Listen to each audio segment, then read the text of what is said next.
What's up, Fox10 Fox here, and this is the Alienware M11x R2. This bad boy launched in 2010, and to be honest with you, as you can tell, I'm holding it up with one hand quite comfortably. This thing, although it is chunky and probably about 4 pounds is my guess, and the website that I'm looking at, notebookcheck.net, also confirms that this is 4.39 pounds. So it's not a light boy, but it is one of the most portable Alienware laptops that I've ever seen, simply because it is an 11.6 inch display. So you are getting a very compact, although thick, laptop, and I think that that's perfectly serviceable. It packs an Intel Core i5 520UM with a base clock of 1.07 megahertz and a boost of 1.9 gigahertz. This thing is antique. And an NVIDIA GeForce GT 335M, just to put in perspective how old this thing is. To put it in perspective, I'm 20 years old, and this laptop came out when I was 8. The NVIDIA GeForce GT 335M features 1024 megabytes or a gig of VRAM, 450 megahertz core clock with a 790 megahertz memory clock, a shader rate of 1080, and the 1 gig of VRAM is DDR3. Now, the condition of the Alienware that I got is not my fault, but that's because I got it for a fantastic deal. I got it for $150. So although the outside is a little marked up, it's nothing I can't live with. And man, something about Alienware, even though it is a 12-year-old laptop, just feels premium even in today's standards. I mean, they had custom skins for Windows 7. They had a background that I didn't even have to download, and it just automatically came on when I downloaded Windows 7 64-bit. And the Alienware head for the power button, as well as on the back, is just a fantastic display of showmanship. The keyboard is RGB, as well as the lights on the bottom, but I just kept it at stock because it is just a beauty to look at. And it has a bunch of ports because of its thickness. 3 USB 2.0 ports, a FireWire port, an HDMI, a display port, a Kensington lock, 2 outputs for audio, 1 input, a card reader, SD reader, MMC, MS, and MS Pro reader. I just cannot believe the amount of ports on this thing, considering that the laptop that I am purchasing is going to come with 2 USB-C ports in 2022. And as I said earlier, this laptop was meant for Windows 7, and I will have a whole explanation of the amount of troubles that I had with this laptop at the end of the video, but I know that most of you are probably just interested in the benchmarks, so that's what we're going to focus on now. Now, this laptop originally had 4 gigs of RAM in it, but I went on Amazon and bought 8 gigs of DDR3, 1600 megahertz for $27, and I got it next day. So no issues there. And now this machine has 8 gigs, which I don't actually think 4 gigs would be that much of a detriment because both of the CPU and the GPU are really weak by today's standards. The GPU only supports DirectX 9, and the screen, although sharp, is not fantastic for color reproduction, and it only runs at 60 Hz, which of course in 2010 is to be expected, but it is definitely a TN panel or a very weak IPS display or LCD display because viewing angles are awful on it and blacks are completely just awful. They look gray. But at 11.6 inches, the 1366 by 768 resolution looks perfectly fine and very sharp. And the 768 display is going to help the aging 335M as well as the 520UM processor. God, these names. This laptop was actually on the cheaper end. It started at $949 back in 2010, and I picked it up for $150, as I said earlier. But I know that you, along with me, are morbidly curious as to how this laptop runs, so let's just get right into the benchmarks. Unfortunately, the GT335M is held back by DirectX 9, which, although I think this card probably could run Valorant, I wasn't able to. Other than that, DirectX 9 games are probably going to be the best these graphics cards could possibly ever output, aside from indie games, which usually don't have a DirectX configuration to them. The first game The Elder Scrolls Skyrim, one of the newer games on the list as well. I was able to run this at full resolution, 768p at the low settings, as well as a performance enhancing mod, which I don't know if it did a whole lot because it was only one of many performance enhancing mods that I was supposed to install, as well as a quick start mod, which I don't think affects performance at all.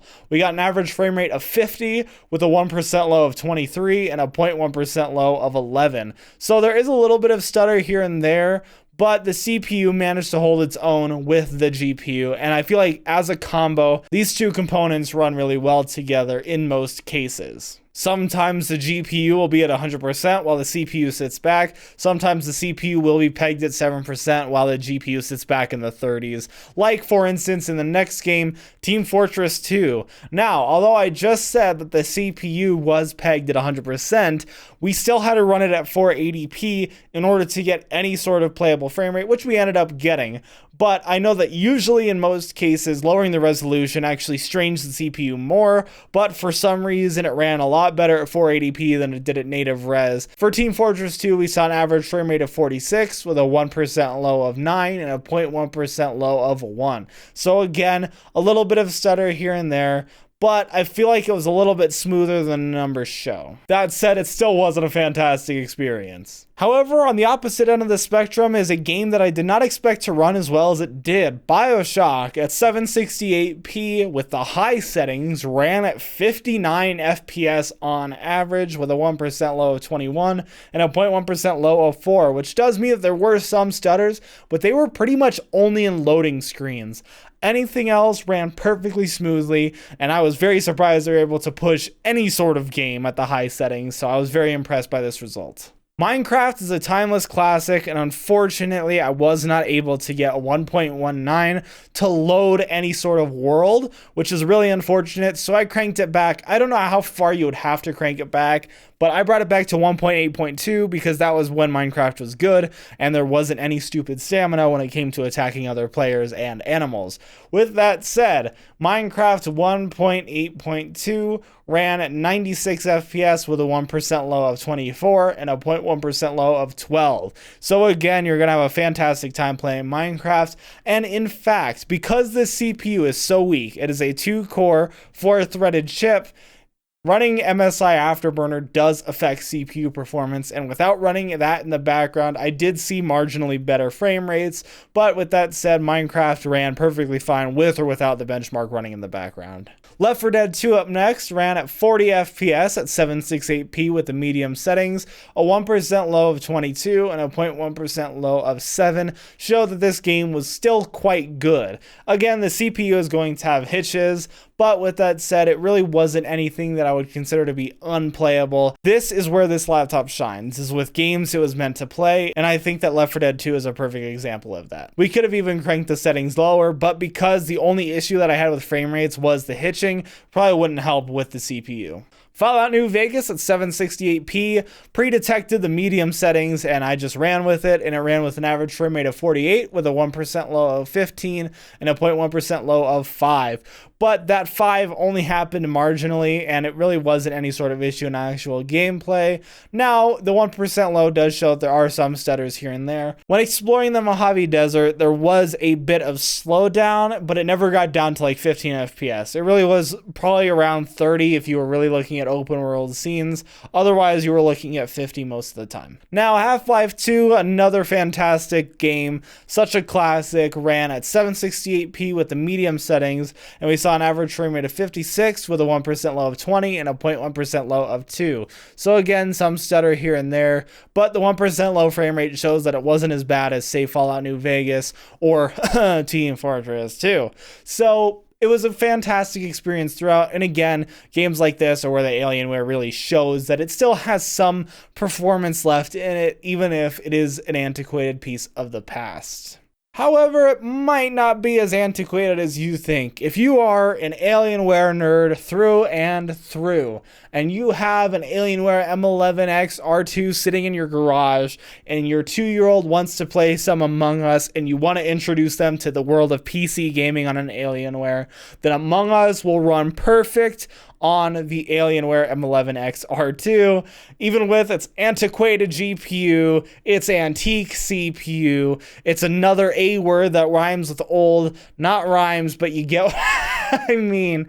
Among Us ran perfectly fine. It ran at 60 FPS on average, and the 0.1% low happened when somebody died and it was loading up the chat menu. So that 0.1% low really did not affect gameplay whatsoever. 1% low of 47 showed that the stutter was pretty much once throughout the entire thing, and Among Us ran fantastic. Last but not least is a game that's not on my benchmark because MSI software really does not like it, Counter-Strike Go.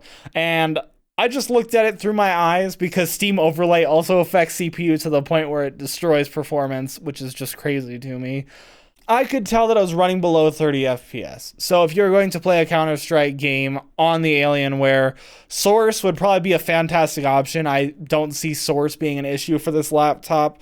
1.6 shouldn't be an issue for this laptop whatsoever. And I think that those games are probably where the Alienware was meant to be. CSGO running badly is a sign of an aged laptop. I picked this up because I was interested in old tech, and I always loved the way Alienwares look. It was a purely selfish buy that I really could have just went without. With that said, at $150, and although the seller said it had a bad battery, the battery's been working great for me. It's not obviously a brand new spry battery in like a MacBook, but it still gives enough punch to last a few hours, which is more impressive than my brand new laptop with a 2070 Super in it. So like, it's not a bad battery. The only thing that's wrong with it is the cosmetics, except for how long it took. And this is where I switch gears from benchmarks. So my conclusion for the Alienware M11x R2 is if you're looking to buy one for retro games, that's what I bought it for, was like to play Oblivion, Skyrim, games like that. You're gonna have no issues whatsoever.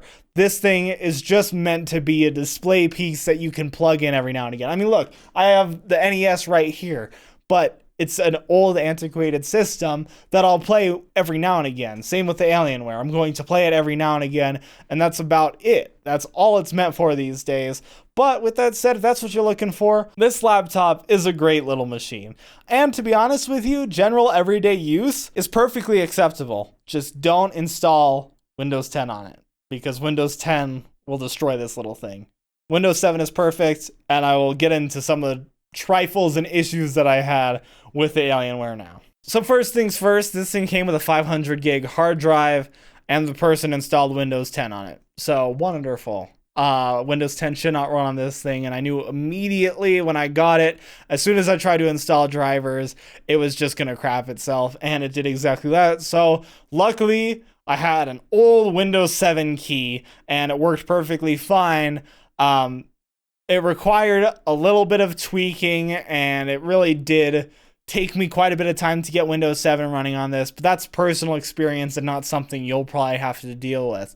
What you will have to deal with is Alienware's drivers for this thing. Alienware's drivers came out in 2013.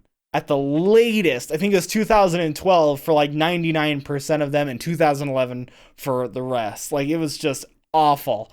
And some of them would brick your machine. That was the biggest problem that I had, was I would download all the drivers and then all of a sudden it would start freezing up. And I got rid of all the drivers, and I ended up having to reinstall all of them from NVIDIA and Intel. And I installed the wrong Intel driver, which is why when I first tested this machine, CPU usage was pinned at 100%, because I accidentally installed 540 drivers, which I don't think were compatible with this. So it just didn't know how to handle compute units and things like that.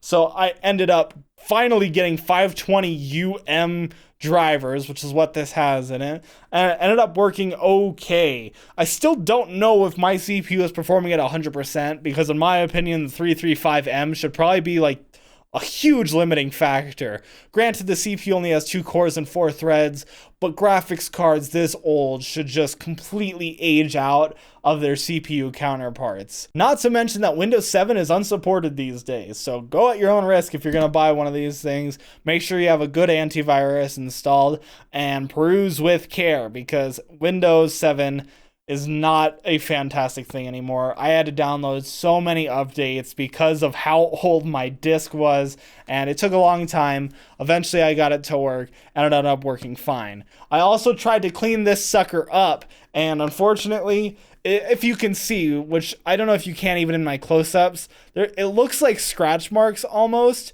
and you can see a lot of what look like fingerprints even just right here. Look at all that. That looks like fingerprints, right? That is gooby gone. Because we try to get rid of the sticker goo that was left over. Obviously, the person who owned this before had stickers on it, so we tried to get rid of it, but unfortunately, this isn't a metal surface. So do not put stickers on this. I did because this laptop's already destroyed on the top. But do not put stickers on this thing if you're planning on buying it, because this is a very soft material and getting stickers off is going to be an absolute nightmare. With that said, the keyboard functions fantastic. It's not a great keyboard. It's not like an A+, but I would say it's like at least a B+ keyboard. It's tactile, it's not mechanical, but it feels better than a regular membrane keyboard does to me. It's got a decent bit of travel, and I've never had any issues fumbling with it. And a very interesting thing with the Alienware is, number one, it has a webcam, which looks like this.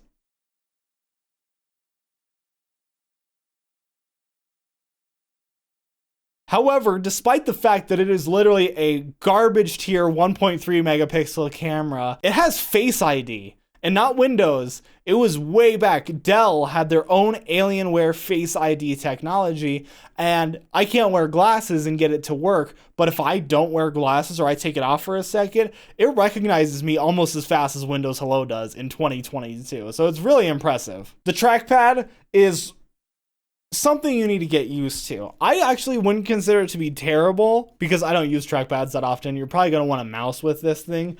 But with that said, when I have to use it, I got used to it pretty fast. It's textured, kind of weird. Not like a touchpad I've ever felt before. If it looks like it's supposed to be like a carbon fiber knockoff, and it works fine. The buttons are tactile, which is always nice. With an 8 gig upgrade, if you're looking for a great daily use machine and you want to have it be an Alienware, if you're doing like Chrome or whatever and you're writing Google Docs, this thing lasts about 3 hours and you're going to have no issues whatsoever writing in Google Docs. I think that this is a great machine for that. And again, I plan to play Oblivion on this and Morrowind on this, because for me, that's how games like that should be played, is on the systems that would absolutely dominate them back in the day. And I love this little thing, even though it took me so long to get working. So that was my review of the Alienware M11x R2. If you liked it, like, subscribe, do what you usually do, and as always, buy yourself something nice.